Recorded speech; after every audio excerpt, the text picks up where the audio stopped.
he went out and he tried to make a device that was going to replace thermostats, which are dumb, stupid, ugly. Everybody hates them, and everybody would like something better. Now, Humane goes out and they want to replace the smartphone, the device that everybody loves and is addicted to. That's just, I'm sorry, that's a very, very ambitious plan, if I'm going to say it nicely.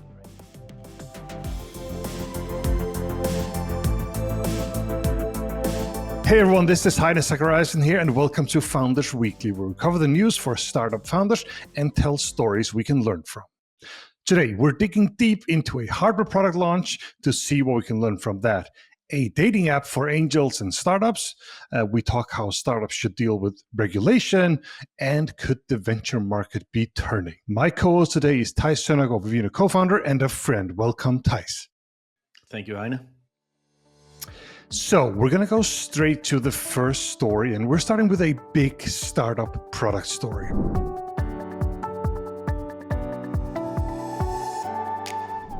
So Humane AI is out and it bombs. The reviews are really, really bad. But first, what is the AI Pin? So the AI Pin is a wearable AI device that acts as your personal assistant, helping you stay connected and managing tasks hands-free. So you sort of put it on your desk, you speak to it, and it can also turn your hand into a screen. So let's first talk about the product.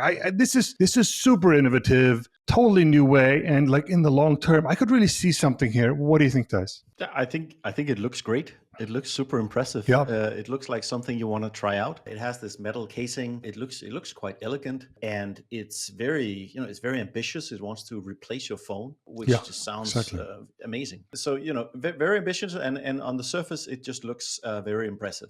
Yeah, and the idea here is that you speak to it, you ask it to do stuff for you, and then that it has this interesting feature where it uses your hand as a screen, right? So you put your hand in front of it, and it lights up your hand, and then you can even do gestures. So it can give you, hey, what's this number? It will show it on your hand, and then you can actually do gestures in and out there, which is also really quite innovative. Yeah, very nice. And so, like, imagine it's like a brooch that you have on your chest. You put it there by a magnet. So you have a magnet on the one side of your shirt, and the AI Pin on the other side, on the outside. Very cool. And it comes with like a couple of batteries. So also the magnet is also a booster battery. So the pin itself has a battery, but the magnet is also a battery as a booster pack. So it's very like that. There's a lot of things when you look at the hardware. A lot of, I think, great ideas, and also from looking at the surface, great execution.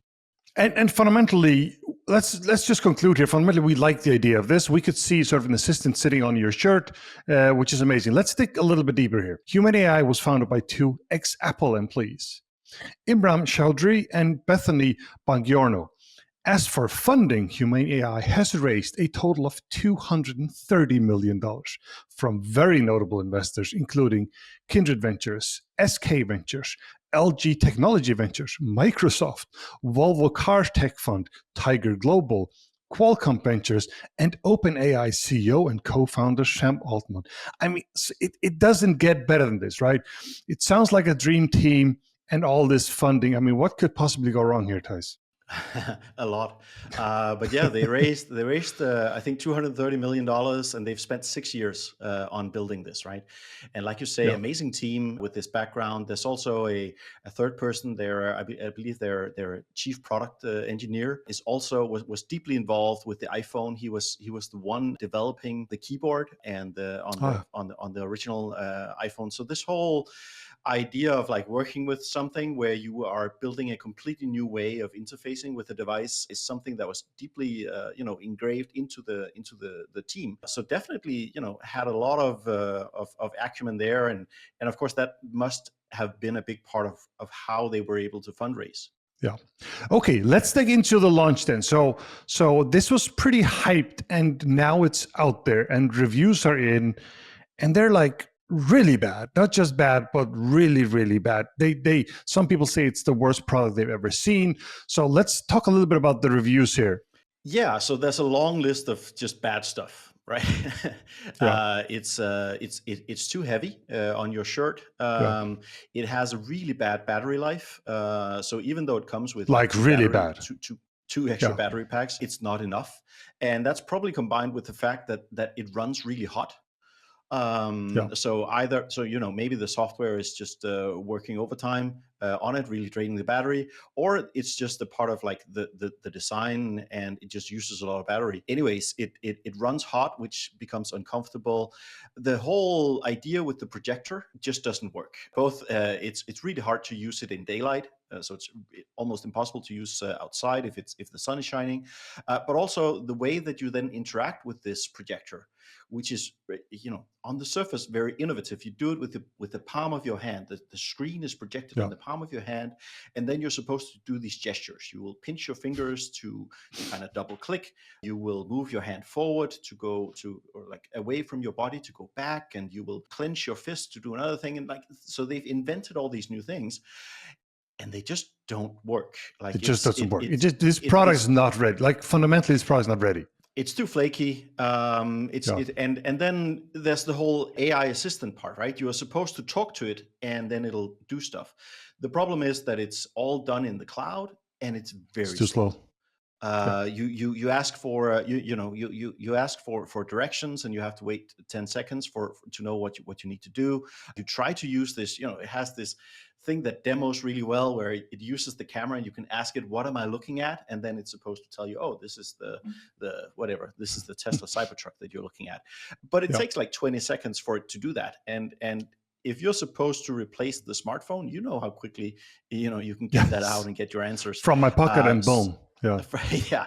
So the bottom line is just, it has a long list of things that just don't work, that are either not executed well enough, or just fundamentally it doesn't fit with how people want to interact. No. And like we can maybe we should talk a little bit about early stage startups. This is a startup, right? They just released their first product. They raised a lot of money and so on.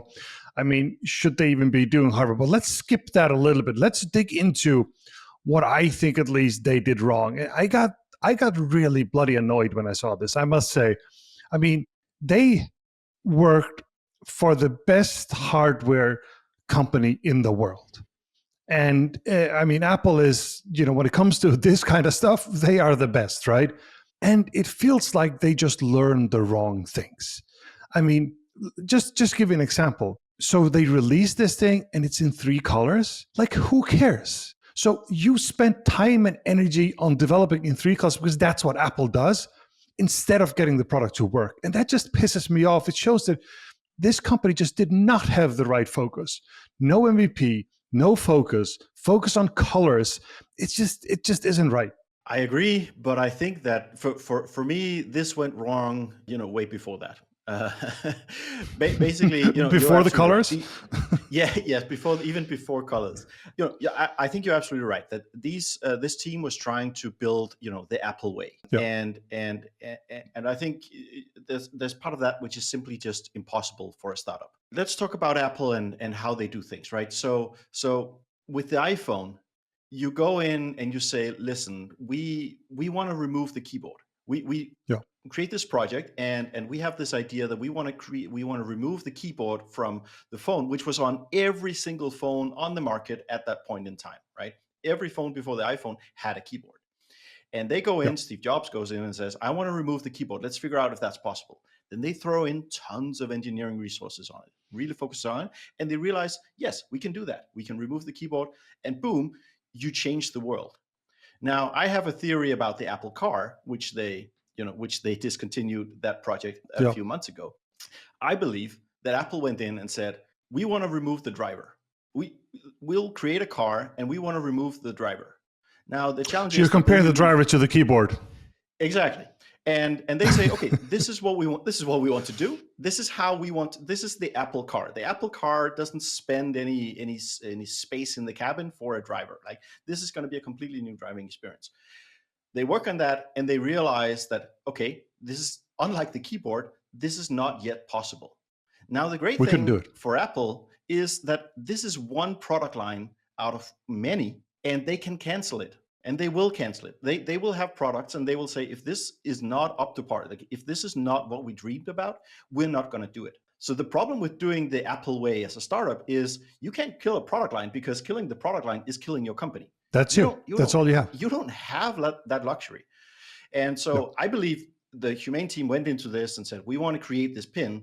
They realized that it's not possible, but what are they going to do? They have to go into this. And then probably they had a Hail Mary when they saw that ChatGPT was launching, and this whole AI chat interface suddenly like raised 7 levels up. And then they thought, okay, maybe this is what's going to save us. And guess what? It just didn't, because all the other things are also just still they're just way too early. Like this might work in 5 years, right? When you have much better battery life in these things, when the camera can be a lot better, when the connection can be a lot faster and more stable, when all the AI can happen on device instead of on the cloud, when people are more used to talking to devices, maybe like a lot of things need to change. And this product was just way too early, both in terms of audience and in terms of the technology they were trying to make happen. Yeah, and as much as we love the product that Apple does, just startups very often forget that they're not Apple. There's this scene from the 40-year-old virgin. You remember that movie? It's 10, 15 years old, and this guy, I think he's trying to find some lady friends. And he's going to someone who helps him, dress and look nice. And he's wearing sneakers. And this guy says to him, look, you can't wear sneakers. You're going on a date. He says, yes, I can. Steve Jobs wears sneakers. Yes, but you're not Steve Jobs. And that's the thing that people forget sometimes, right? Is that you're not Apple. You cannot do what Apple does. And don't try and do that. You're in a totally different situation, even if you raised all this money. Yes. I do want to bring on a positive spin on this, because there is a person who almost did an Apple, but he did it really smart. So you have Tony Fadell, right? Yep. Who left Apple. He was the guy in Apple who kind of, he made the iPod, basically. Tony Fadell kind of made the iPod, which was the starting point for the whole iPhone revolution as well. So, amazing achievement inside Apple. He then goes out and he creates Nest, which arguably he's a product genius. His book is amazing too, by the way. Yes, it's an amazing book.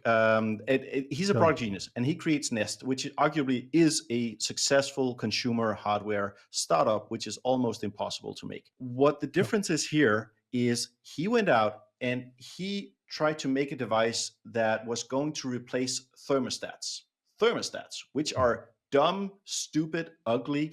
Everybody hates them, and everybody would like something better. Now, Humane goes out and they want to replace the smartphone, the device that everybody loves and is addicted to. That's just, I'm sorry, that's a very, very ambitious plan, if I'm going to say it nicely, right? It's the classic, you have to do it 10 times better, right? And doing it 10 times better than a smartphone, that's bloody hard, right? That's really, really difficult. So just one final on this, Theis. So what's the deal here? Should we, we love this idea. It's probably 2 years early. Should startups not do hardware? How should they do it? I want to answer a little bit myself. Look, you have to do an MVP. Like, be ugly to begin with, learn and so on, have the time to do that right. This thing about thinking you're Apple is a massive mistake in my world. What do you think? I agree. And I think it's very important to, I think the point with the thermostat and the iPhone is, or the smartphone is very important. If you're going to do a consumer hardware, one, it's super hard, if not impossible, to invent a new category. Like going out and just inventing some hardware in a category that doesn't exist, that's going to be a very, very tough uphill battle for you as a startup. So you want to disrupt an existing category, but you have to look for categories where the existing incumbents do a horrible job. And smartphones, I'm sorry to say, we have problems with them. They're doing a pretty good job. Addicted to it. They're doing such a good job that we're addicted to them, right? So that's just a very, very uphill battle you're gonna have to fight there. So if you're gonna do consumer hardware, which is incredibly hard, one, you have to be able to be well funded, because you're gonna have to be you're gonna need a long runway, and it's gonna take a lot of investment. But also you have to be really smart about what vertical you're attacking.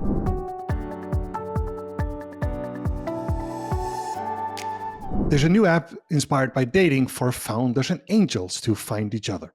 A new app called Cherub is doing dating between founders and angel investors. And just to be clear, this is about getting funding, not about getting married. Cherub has a membership model where startups pay for visibility and access, as well as analytics, with a standard memberships of $480 a year and a more premium of $950 a year.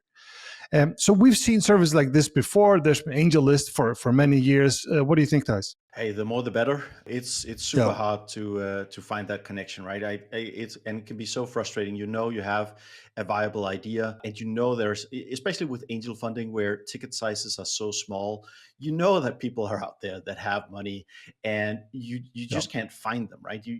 There's probably 1,000 people right now who are willing to fund your startup. You just don't know where they are, and they don't know that you exist. So the whole idea of connecting these two things is amazing, and we need as many as we can.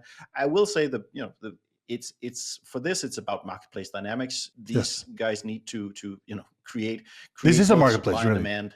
Yeah, exactly, right. And so they need to be successful in creating both supply and demand. Otherwise, it's no use going there as a founder. So hey, I'm rooting for them, but let's see if they can make that happen. Yeah, definitely fingers crossed on this one. So I will also say from the other side, what happens is if you tell people you're an angel investor, you get a massive inflow of deals, and most of them, there's a lot of bad ones in there, and the rest just doesn't match you. So if there's a way to really get a good flow on the startup side and a good flow on the other side, then you can cherry pick the right ones, and that's really missing. And somehow AngelList and us, I don't think they've solved that. So if these guys could do that, that would be amazing. I agree. I think very likely angel investors are in these two categories where there are some angel investors that just don't see enough opportunities because they don't have high enough exposure, and then others they see the wrong ones. Overwhelmed. Yeah. There are others that are just overwhelmed and don't have a process for it. They don't know what to do. So if they can help out those angel investors, I think that would be super useful.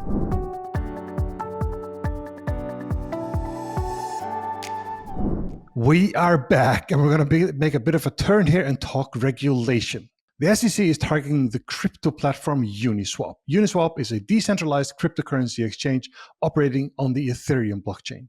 It has received a notice from the US SEC indicating a potential enforcement action. So what we're going to talk about today is more about regulation and startup. Like, how should we do? What should we push for when it comes to gray zones, gray legal zones? We usually do something new. And what are your thoughts on that, Theis? We have some experience with that. Let's put it that way.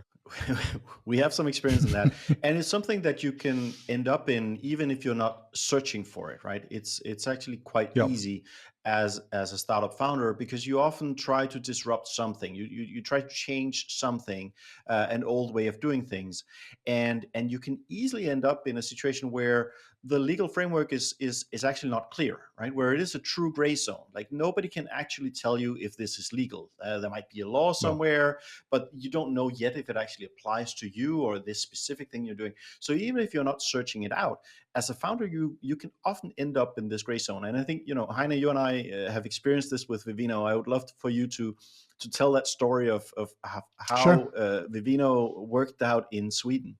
Yeah, so we want to be legal. This is alcohol too. So everything we do, we actually are on the side of, we're trying to avoid gray zones. We're trying to be really on the right side of the law every time. In Sweden, though, we suddenly, after doing business there for a year or something, where they have a state monopoly, they suddenly say, what we're doing, we're shipping in from Europe to Sweden, to say this is illegal. And we were just doing what everyone else had been doing for a long time. And the difference was that we're very, very successful. So we suddenly are on the radar, and we get sued by the state. So the state comes after us and say, no, you can't do this. We have a monopoly in the country. And this is obviously very, very disruptive for us. Sweden is not a huge market for us, but it is one of our good markets. We have to spend the money to defend ourselves. We go through 2 different levels of courts and win the case 100%. And I think the case was probably pretty clear-cut already. I think the people at the state, they wanted to say that, hey, this is the law, and we want to show this. We know this, we're going to lose this case. We're still going to go for it to make sure it is what it is. But it's incredibly disruptive. and we were a really well-funded startup, so we could do this. Otherwise, we just have backed off in this case. So it's I don't think it's not something you normally enjoy. It's a pain in the butt. It's super distracting. So I would try to avoid it if I didn't have to do it. Yeah, for sure, and it can be stressful, right, as well as a founder Yeah. going through this because you don't know, right? We had good legal advice, and they were quite confident that we would end up on the right side of things, but ultimately you don't know, and it's like you have to fill out, all these kind of depositions and all kinds of statements, and it's a bit scary, to be honest, to be Yeah. in that Yeah. situation. Very happy that it worked out for us with Vivino in Sweden, but it can be a tough time as a founder. Totally. I'd say we were sort of I would say we're in a luxury situation, but a little bit of a luxury situation because this was not our entire market. I mean, Uber is the classic when we talk about this. Uber was basically challenged everywhere they went. And you could argue there are ways of doing it, there are ways of they chose certain, very confrontational methods, but there was probably no doubt in most markets that were challenging the law. The question is how you do it. Mm-hmm. Mm-hmm. Yes, and they went in very heavy-handed, and definitely this kind of we'll do it, and then we'll see if it works. Yeah. And I think there was an environment in those years where that was kind of the way to do it. You saw the same thing with all these micro mobility apps with the scooters. They would also go in and just kind of plaster the city with scooters, even though they might know that, oh, actually in this city there's a very good chance that we're going to get kicked out, and because we need But a often it's license. like no regulation, right? Yes, There's also no exactly, right? regulation, so we have to do something. Yes, yes, Yeah. and So this what is do the you name think, of the Theis? game What that do they you have think? to take a chance. Yeah, yeah, totally. But what do you think? What should startups do in this? Obviously, it varies from. But how far would you go? Yeah, I I would normally I would say, you first of all you have to be honest with yourself about whether this is a gray zone, or you're just being obtuse and like, no, it's illegal but you try it anyway. If you know it's illegal and everybody tells you it's illegal, you should not be doing it. But if it honestly is a gray zone, like for example there is no regulation in that area, Yeah, then I think you need to ask yourself, am I harming anyone by doing whatever it is I'm doing? And so, am I stealing something from someone where it could be intellectual property, or is there actual physical harm? It's like I'm gonna create this self-driving car. I know I need a license for it, but I don't care. You need to figure out, like, am I hurting anyone? If you can honestly say that you're working in a gray zone, and you can honestly say that you don't believe that you're hurting anyone by making this step, then I think it's completely within reason that you should have that risk profile and you should try to go for it. yeah. So let's take Uber as an example there because it's so well known. I agree with you on that. Although I will say a lot of regulation is there to avoid someone getting harmed. So something to have in mind. But the way Uber went about it was incredibly confrontational. And some would argue they had to do that. I don't totally agree with that. I think they should push, which they did, but they lost markets that they couldn't recover again. So they were thrown out and said, never Uber again. And suddenly someone else like Bolt, they realized, maybe in some markets, they realized, look, we actually like this service. We just don't like Uber. So now Bolt is alone in that market and Uber did all the work. So I would be careful. Don't burn too many bridges. Yeah, for sure. But I wanna give another example as well of a situation. I was advising a startup a few years ago where it was a legal gray zone. So this was a gaming company. They were making a kind of car racing game on the smartphone, very simple, and they wanted to put in car brands, like a Mercedes logo and a Ferrari Yeah. logo and so on. And car brands are super protective around their IP, especially when it comes to car games. They don't like to see their cars being smashed, even if it's digitally. And also they want to make money. No So digital trashing. no, exactly. So they require licensing. And this uh, car game wasn't really about like driving a specific car. It was about like scanning a license plate, and then you can kind of get that car in the game. But it was super simple graphics, and it wasn't even like that car they were driving. What they wanted to do was just show logos, right? They wanted to say, okay, if you scan a Mercedes, we want to show the Mercedes logo in the app. And they also wanted to give you like quests. Oh, go out and find a Mercedes, find a Lexus, and find a Chevy. And they were really hesitant to do that because they knew that they would probably at some point they would get a cease and desist letter from these car Yeah. companies if they went ahead and did it. Now, my advice back then to them was, I think you should go ahead and do it, because this was through an MVP process, right? They were trying to see if this game was anything, right? Is this Yeah. something that people even want to play? And they had an opportunity to go out and actually make the really strong MVP where it was real car brands. But they decided to go for a more watered down, where it was these kind of weird made up brands that you had to go and find, and it changed the whole game dynamics. And my advice to them back then was like, I think you should go for those real brands and see if you actually have a game that people want to play. Because if people really want to play this game, then worst case, then you're going to be popular, you're going to have lots of users, you're going to figure out your monetization model, and the car companies are going to come and they're going to require either that you shut down and you start paying licensing, but then at least you've reached that stage. Now they got stuck on this stage where they had a game that didn't really work because they had to take out the main game mechanism, and they never really were able to test that out. And so this is for me an example of like, here's a place where I believe you can go into a gray zone where like you don't know what these manufacturers are going to do. So let's try it out and let's do it. And let's see if we even have a concept that works, and then we can deal with it down the line. You don't know the fundamentals yet. You don't know if you have anything yet. No, and exactly. This is just an overall learning too.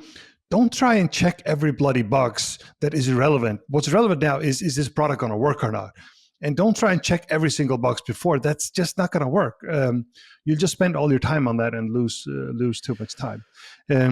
Another comment on this, it has similarities, and I'm sort of teasing a future episode here because I know I will have a guest on not too long talk about it, and that's platform risk, right? So we're going to talk about platform risk in a coming episode, and this has similarities. If I'm doubling down on a specific legal framework and that isn't happening, day after you're suddenly shut down. There's no business. Yeah, so it makes funding really hard, right? If you have these things looming over your head, then that's something that investors won't like. So they do not like those binary things. I don't want you to seek out gray zones, right? I don't think that's the name of the game. It's just if you are in one, there are ways to kind of navigate it. And you're exactly right. I mean, don't overspend. You can spend so much money on lawyers and in the beginning, where you should be focusing on, am I even building something that people want? Yeah. Don't try and check all boxes. You're never going to be able to do that.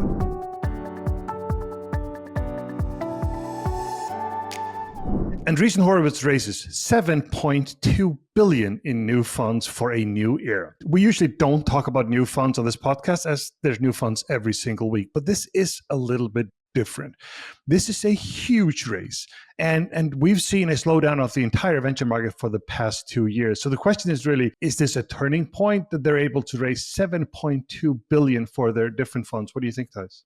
At least they're optimistic. Well, they're optimistic, and they're Andreessen Horowitz. So personally, I don't think that this signals anything, because I think A16Z can raise money in any climate that they want. Obviously, this is a big raise, but it's also split across a lot of different funds. I think one interesting thing is that so almost half of this 7 billion goes into a growth fund, right? So money that you put into mature companies where you want to fund their growth.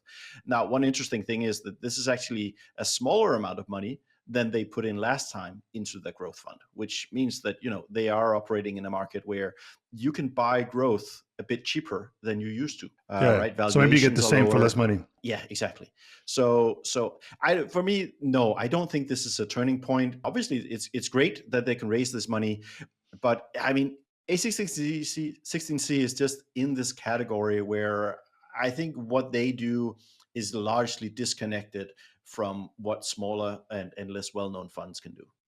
Yeah, I think you have a point in that. They're like a different brand, like Sequoia and so on. They're in a different league. I would agree with that. That said, I think they are an indicator of what direction we're going. I think things trickle down from there. So you know me, Theis, always the optimist. So I think we might be moving in the right direction.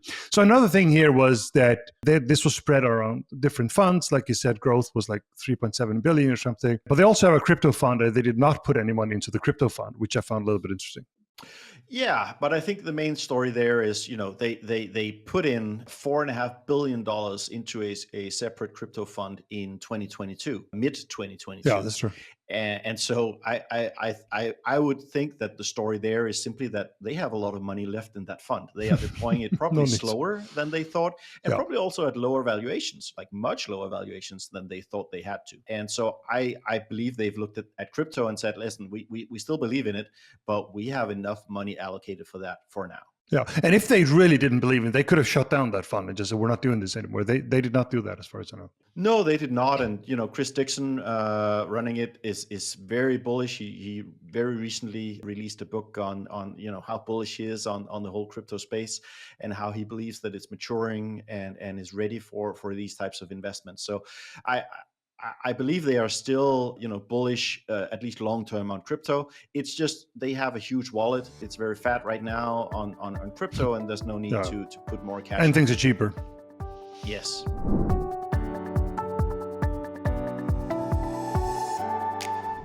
Okay, we are back, and we're going to have two questions from the community, and then we're going to talk about the podcast in a second. So here's the first one. Some startups have 2 CEOs. Some startups have 0.2 CEOs. What's the right number of CEOs for a startup? Theis, you only have one right answer here. What do you say? One. There needs to be one CEO.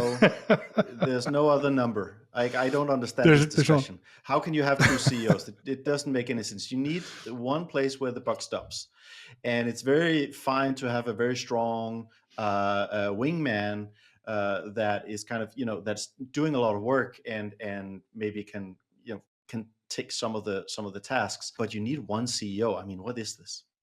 So I'm going to challenge you a little. Let's start with the multiple CEOs. I will say I've seen examples where it works, and there has to be it's first of all, I agree with it. Yes, one is the right number, but there are exceptions where 2 CEOs that have incredibly sort of well managed expectations and territories, it can work.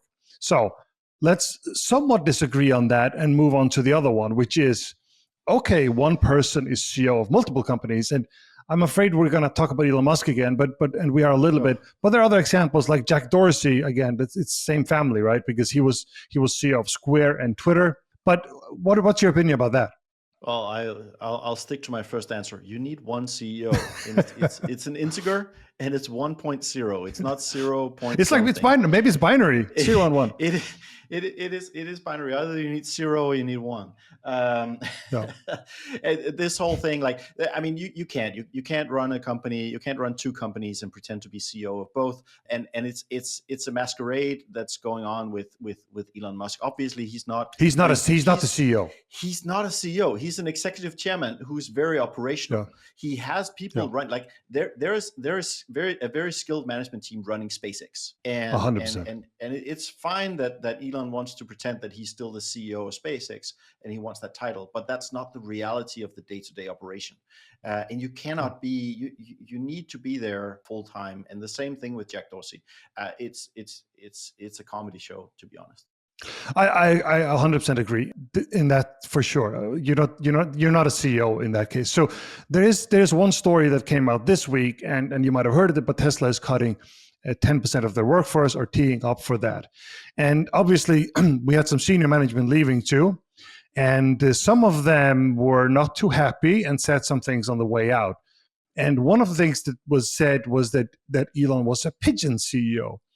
And I knew an expression before, but back then it was called seagull leadership. So what does this mean, pigeon CEO or seagull leadership? Well, it means that you, like a pigeon, you fly into a room, you shit on everybody, and then you fly out again. And I mean, that's interesting in this case, right? Because if you're the CEO of 6 companies, what else can you do? Yes, exactly. And not that this doesn't happen for a CEO sometimes in his one company or one startup, but this is exactly what it will be reduced to if you try to run multiple companies. You simply cannot have that level of quality input and leadership that you need. So you're going to end up being a pigeon. Yeah, and obviously these are really simple companies like, this is just rockets and cars. These are all easy things to build. Cool. We have a second question here, and it is, are we in an AI bubble now? I mean, just like crypto and other hype tech, we have very often talk about a bubble right after. So the question is, are we in a bubble now? AI bubble, that is. I think it's always very hard to say that you're in the bubble when you're in the middle of it. But yes, probably. At least when you look at, there are a few things, right? When you look at what funding is available, and also just when you look at what startups are doing in terms of their pitches, right? If you don't have Yeah. AI in your pitch, Dot AI. you're a bit dumb if you don't have it, because it's just like it needs to be there now. And that's a clear Yeah. sign that there's some bubbly stuff going on. And I also think that we are getting to a place on the hype where people are slowly realizing that there are limits to what these generative models can do. Yeah. And it's not, when ChatGPT first was released, it's so convincing because basically it's an amazing machine that can talk, right? ChatGPT specifically. And we as humans, we're prone to be convinced by words and sentiment. And so it was very easy to be very kind of charmed by this conversation, Totally. and for even very very clever people to think that this was able to do much more than it actually is able to do. Now, on this podcast, we are huge fans of AR, and it is a transformative technology, and it can do great stuff for founders and companies, and it will change the world. But I also believe that there is this realization going on that, okay, the generative AI has limitations in terms of both quality and depth, and what it can Yeah. actually do. And I think we're seeing that. So yes, I think we're in a bubble, but I hope we're also in a realization of, what is this actually able to do for us? Yeah. I think I'm mostly worried in the beginning when we're like super fascinated by the technology, right? So we're in this honeymoon phase where we love everything about this technology. And that's when we do like weird stuff and it becomes really, really bubbly. Now realizing, okay, this is amazing, and some of it's real, some of it's not. Yeah, exactly. And as a founder, you can do some mistakes in that phase, right? Where you throw everything you have onto this new shiny thing, and then you realize a bit too late that actually it wasn't all what it was cranked up to No, be. So no, it's a exactly. tricky time to navigate, right? It's challenging. Yeah. So yes, the answer is we're in somewhat of a bubble, but there is a lot of real stuff inside this bubble, and it might contract a little bit again, but AI is real, that's for sure.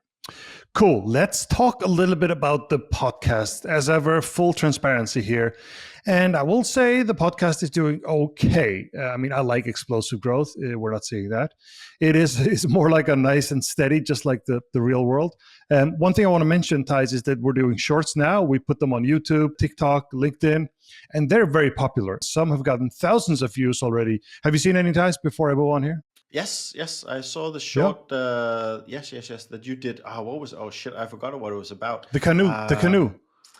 Yes, it was canoe. It was the private jet thing. It was Yeah. with these shorts. I think it's very important that it's one of some of the fun stories that are kind of like. Yeah, exactly.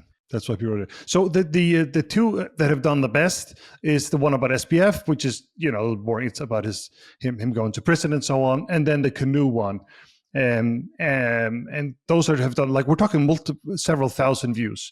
So in itself, that's really quite cool, and I think it can drive the podcast forward. So please make sure you check them out on all these platforms. So with the podcast itself, it's okay. We're flat this week, actually down 3%, 429 downloads of last week's episode. The good thing is subscribers just keeps growing, right? So we're up 8% from last week. So still small numbers. Followers keep going up, and the cool thing about this also is I know YouTube really well. The cool thing about podcasting is that it is less algorithmic than YouTube, meaning if you keep growing your followers on these different podcast platforms, your number of listeners will probably grow. That is not the case on YouTube. Every single video you put out there, it's a bloody war zone, and you're competing with all of them. So that's the thing I like about it, but also means you're not going to have a hit suddenly that just blows up, usually, at least. Well, I think numbers are okay. I think we're doing good in terms of being a bit reflective on what is the content of the podcast. We've just talked about changing the format a bit, which we have for this episode, where we try to be a bit less newsy and be very focused on the startup angle, and talk a bit less about the actual news story, and more talk about the perspective that there is on from a startup or a founder angle. And I think that is Certainly. super important. I think a podcast, we need to provide some perspective that is either unique or entertaining, or something that you haven't heard somewhere else. Otherwise, why even listen? So I think Yeah, I don't know exactly. if these choices are the right ones, but I think it's very important that we kind of continue to work on the format and do tweaks Yeah. so that we get in the right direction. Yeah, what we're trying to do is adjust it a little bit so it's less news, more like magazine, and with opinions based on our experience. And I think that is the unique perspective that we can bring. So we're trying to do in this episode. We're also going to turn the dial up on that. We didn't have a guest today, but we will have guests. We're trying to have guests on every episode, but sometimes something happens. But I think the two of us can carry it, right, Theis? Hopefully. I hope so. Let's see the numbers next week. Yeah, exactly. We'll know sooner. Okay, we've come to the end. Please make sure you follow and subscribe wherever you listen to podcasts, and please leave a review and rating. It really helps. And especially when we do these changes, we'd love to hear if this works or not. So please go ahead. For all of you on YouTube, please make sure you check out Raw Startup, where you'll find a lot of videos about building a startup.